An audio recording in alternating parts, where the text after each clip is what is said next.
Hello everyone, welcome back in a new video. And this video I am going to tell you the importance of the optimization, because if you don't know how to optimize the code, if you don't know how to write a optimal code, or you can say you don't know the efficient data structure algorithm with some set of mathematical implementative mindset, then you are not able to write the efficient code. Because in our the initial days of DSA journey, we are writing a very rough code, or you can say we are writing a very brute force approach. It's good for the learning, but whenever you try to that particular solution submit on the different online judgment platforms, so it's give a TLE, right? So let's start with one problem. So the problem statement from Geeks for Geeks, and the problem statement is we are given an array, and where array element appears an even number of time expect for one. Problem statement का मतलब ये है कि हमारे पास basically एक array है, और array का हर element even number of time है, बस एक एलिमेंट ऐसा है जो ओड नंबर ऑफ टाइम है, right? Now the task is we are just try to find out that particular element जिसका number of occurrence odd number of time है, right? अब देखो, ये प्रॉब्लम बहुत इजी है. मैंने इसी प्रॉब्लम को क्यों पिक किया? For understanding the optimization, importance of the optimization, right? ये प्रॉब्लम बहुत इजी है. just iterate via loop and just count the number of occurrence of the every element and just return. बहुत easy है, but इस problem को interesting बनाती है, और you can say इस problem को थोड़ा सा tricky बनाता है इसका constraint. When we observe the careful that particular constraint of the problem, so the problem constraint is array का size जो है 1 से 10 to the power 6 है, and element value जो array की value है उसका size 0 से 10 to the power 5 है. सो बेसिकली जब भी लाइक कंस्ट्रेंट, और you can say the size of the constraint cross the 10 to the power 3 limit, so वहाँ पे क्लियर हो जाता है कि O of N square solution नहीं चलेगा अगर हम 10 to the power 3 की लिमिट्स को क्रॉस करते हैं. अभी कैसे आइडेंटिफाई करते हैं, just talk about the another video how to observe this optimal solution via observing the constraint, right? इस पर मैं अगली बार कभी बात करूँगा कि हम कंस्ट्रेंट को देख के कैसे एक optimal solution with time complexity का पता कर सकते हैं. सो ये कंस्ट्रेंट क्लियर है कि लाइक अगर हमारा the size of the array 1 से 10 to the power 6 है, तो ओ ऑफ एन स्क्वायर नहीं चलेगा, राइट? सो बेसिकली इस प्रॉब्लम के 3 अप्रोचेस मैं आपको बताऊंगा. So start with a very basic, very kind of a noob approach, you can say the very rough code. So let's just start with a first approach. And the first approach is what we can do, हम basically we just try to iterate in a linear way, and we pick up the element from array every time and just iterate from I plus 1 in a nested form to check the that particular element present twice or 3 times and 4 times in that particular I plus 1 range to n or not. If present, then हम क्या करेंगे, just increase the value of count by 1. So इसको एक example समझते हैं. For example our array is 1, 1, 2, 2, 2. So we just take a first time 1, and then for example the r index value is 0, so we take a 1 and then I plus 1 से iterate करेंगे n तक, and just try to check out the I for the arr of I is equal to arr of j. If that equal, both are equal, it means the particular number appearance for the double or triple times, right? According to that we are just updating the count, right? Similar kind of a way, we just check the every time ith element and just iterate in, and we just iterate in the I plus 1 to till the n, that n is basically the length of the array, and find out the all the number of occurrence in that particular array. So basically if we carefully observe the time complexity, majorly the time complexity comes kind of n into k. N is the basically the length of the array, that is a linear iteration, and the k is the kind of every time we are reducing the size of the array for the nested iteration I plus 1, right? So we are just try to, for example, if the value of the I is 0, then every time we just try to I plus 1 to iterate for the till the end for check out the that particular arr of I to arr of j present in array or not, for the increasing the count of the value of count, right?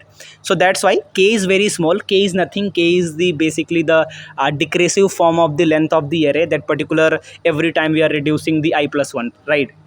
For example, if the first time the I value is 0, then the nested loop we are just using the I plus 1, so we are decreasing the size of via 1, right? You can say I plus 1. So that's why we are considering the time complexity is O of n into k is a very small thing, but whenever we are talking about the high constraint and the online judgment platform, then it's create a kind of TLE error, right?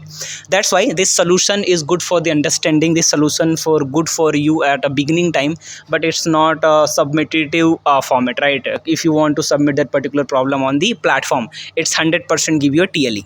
So just move on the our first optimal approach. This is the all about very basic approach, right? For you can say the brute force approach. Let's move on the first optimal solution.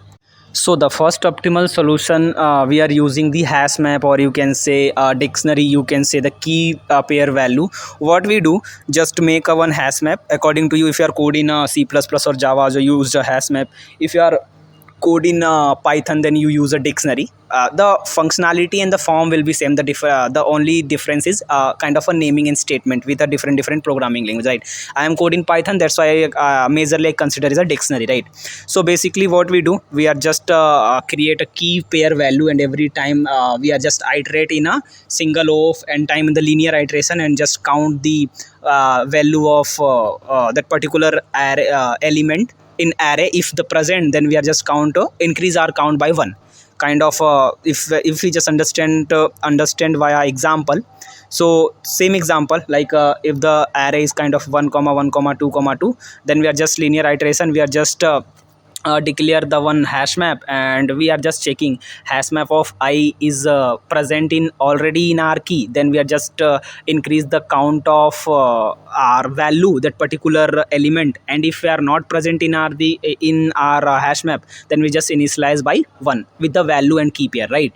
So after that, compute the hash map value, or you can say the key value pair of the array, we just again separate the use of one linear loop, and this in this linear loop we are just forming the key and value, and just check in the simple mathematical check. If the mod of 2 is not equal to 0, it means that particular element, that particular count is occur a odd number of time. So in this situation, we are just returning that particular key, the key of that particular value, our answer, right?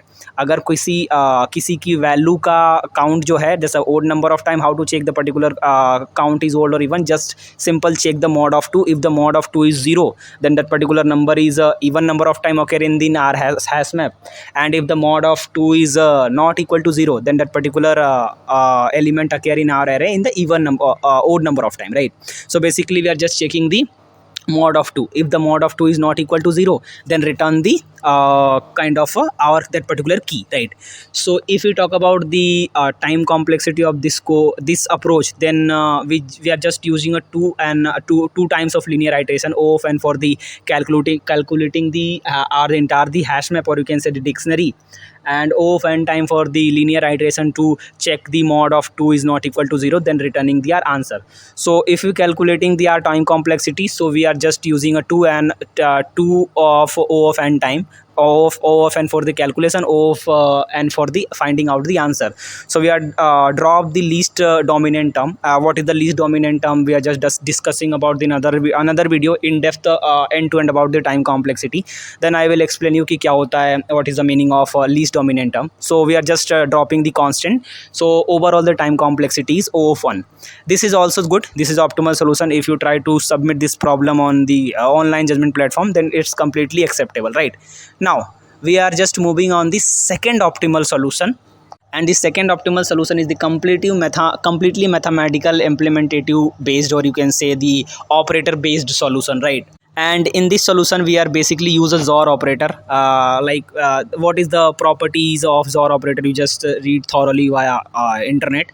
Basically XOR operator, what is the benefit of the XOR operator? XOR operator cancel out the same value from the array, just mark at the 0, and if anyone remaining for the single, or you can say different element in the array, then that particular element is the our answer. For example, the our array is 1 comma 1 comma 2 comma 2 comma 2, then the 1 comma 1 cancel, 2 comma 2 cancel, only 2 remains, so 2 is their answer. The XOR operator basically cancel out the same values marked as a 0, and if the any value, or you can say that we are just compared to the one value kind of 0, if the any single value present in the array, so we are just treat like a 1, and if the both value cancel out, so we are just treat like a 0. So 0 XOR 1 is equal to kind of 1. 1 it means the value. So if the cancel out 1 comma 1, it's 0, and 2 comma 2 is 0. So 0 comma 2, it's mean 2 is the 1. It's kind of a treat like a 1 and 0. So 0 XOR 1 is equal to 1, and 1 is the 2. So 2 is the our answer. So this is the kind of a very very optimal solution in the terms of mathematical approach, or you can say the operators approach, right? And this is the quite fast. If you just observe your submission time using a time module in Python, or if you're coding C++, so just take the alternative of the how to calculating the time while looping. So आपको पता चलेगा कि how much the efficient code as better as compared to our the previous two solution, right? So I know मैं थोड़ा सा fast इस चीज़ को लेके गया, बट इस सोल्यूशन से, इस वीडियो से मैं समझाना चाहता हूँ कि if you don't know the optimal solution, if you don't know the little about the mathematics, if you don't know the efficient data structure algorithm, and the सबसे important where that particular data structure and algorithm used for the efficient solution, then you are not able to submit a easy problem. ये problem बहुत easy है, but हमने इसका 3 solution form किया. इसको tough किसने बनाया? अगर इसका constraint simply kind of a 3 digit or 4 digit होता, we are just using a of n square of n cube solution and just submit it. It's not a big issue, but the constraint decide कि problem का toughness level क्या होगा, constant define की हम कितना ज़्यादा optimal code लिखेंगे. इसके बारे में नेक्स्ट वीडियो में बात करेंगे. जब तक जस्ट कीप कोडिंग, एंड इसी तरीके से मैं कुछ अच्छे वीडियोस लेके आऊँगा for the your algorithmic learning, right? And जब तक ले keep coding and all the best. इसी तरीके से मैं वीडियो लाते रहूँगा फॉर योर नॉलेज अबाउट